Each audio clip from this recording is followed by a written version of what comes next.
बिहार में किसी भी चुनाव के नतीजों में विश्लेषक अक्सर जातीय समीकरण और वोट बैंक के नजरिए से विश्लेषण करते हैं। ये देखते हैं कि भूमिहार ने किसे वोट किया, मल्लाह किधर गया, अति पिछड़ों के वोट बैंक में किसने सेंध लगाई, लवकुश समीकरण का कितना असर हुआ। कुढ़नी उपचुनाव के नतीजों के बाद भी यही विश्लेषण हो रहा है।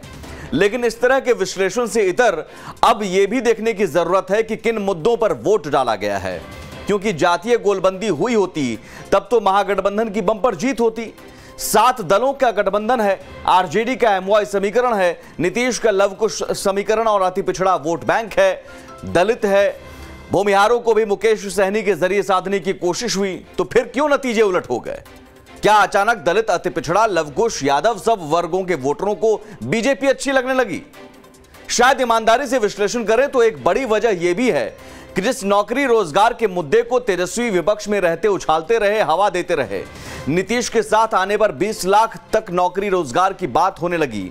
उनकी सरकार में शिक्षक बहाली के लिए अभी भी अभ्यर्थियों को प्रदर्शन करना पड़ता, बीपीएससी में गड़बड़ी के लिए अभ्यर्थियों को प्रदर्शन करना पड़ता है। तो क्या इन अभ्यर्थियों का रोल चुनाव में नहीं होता है? अगर नहीं होता तो नीतीश और तेजस्वी को अपनी रैली में क्यों कहना पड़ा कि बहाली जल्द होगी, आश्वासन क्यों देना पड़ा? जाहिर है ये एक बड़ा फैक्टर है। और अब बिहार के चुनाव में जातीय समीकरण पर धीरे धीरे ही सही रोजगार का मुद्दा कहीं ना कहीं भारी पड़ने लगा है। नौजवान अब जातियों की दीवार तोड़कर नौकरी और रोजगार के मुद्दे पर एकजुट होकर अपने गुस्से का इजहार वोट के जरिए कर रहे हैं और सियासी पार्टियों को संदेश दे रहे हैं। संदेश ये कि अगर उन्हें जिताना आता है तो हराना भी आता है। कुढ़नी उपचुनाव के नतीजों से एक बड़ा संदेश यह भी है जिसे आज समझने की कोशिश करेंगे।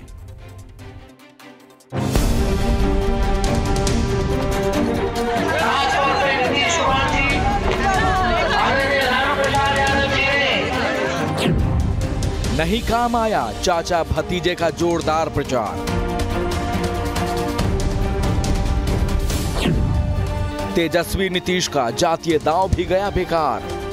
कुछ नेता ऐसा है भाजपा का लगा हुआ है कि यादवों को तोड़ो, यादवों को तोड़ो। तो हम कहना चाहते हैं इन लोगों से कौन डरता है? इनके कहने से यादव टूटने वाला है। सिर्फ हिंदू मुस्लिम नहीं, हर कम्युनिटी के हर तबके के लोग एक साथ मंच पर यहाँ पर बैठे हुए हैं। इसलिए इस बात को ध्यान दिए। और कुछ लोग कुछ जात में ज्यादा करके उल्टा पुल्टा करवाते हैं, तो जिसको जो मर्जी आता है वो करते रहे। लेकिन हम लोग तो सबके हित में काम करते हैं, हर किसी के हित में काम करते हैं। इमोशनल अपील पर भी नहीं उमड़ा वोटरों का प्यार। होश में आएंगे लालू जी तो हमसे यही पूछेंगे बेटा कोर्टे का क्या हुआ। मुकेश सहनी की नैया से भी नहीं हुआ बेड़ा पार।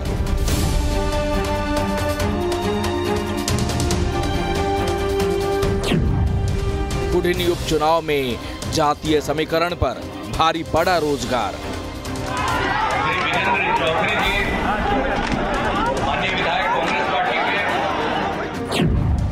20 लाख नौकरी और रोजगार के वादे पर नहीं हुआ एतबार। अब यहाँ पर कुछ लोग दिखा रहे थे, अभी चले गए, उनको चिंता नहीं करना चाहिए। इसके बारे में जो शिक्षा मंत्री जी हैं वो पटना से घोषित करेंगे।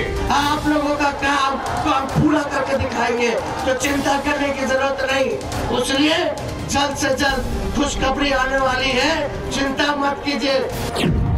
शिक्षक अभ्यर्थियों के गुस्से का होना पड़ा शिकार।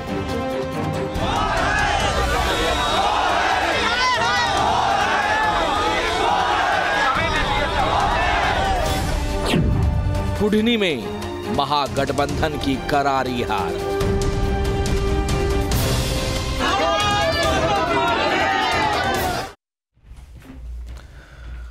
तो सवाल आज का में यही सवाल कि क्या कुढ़नी में जातीय गोलबंदी का कोई असर नहीं हुआ?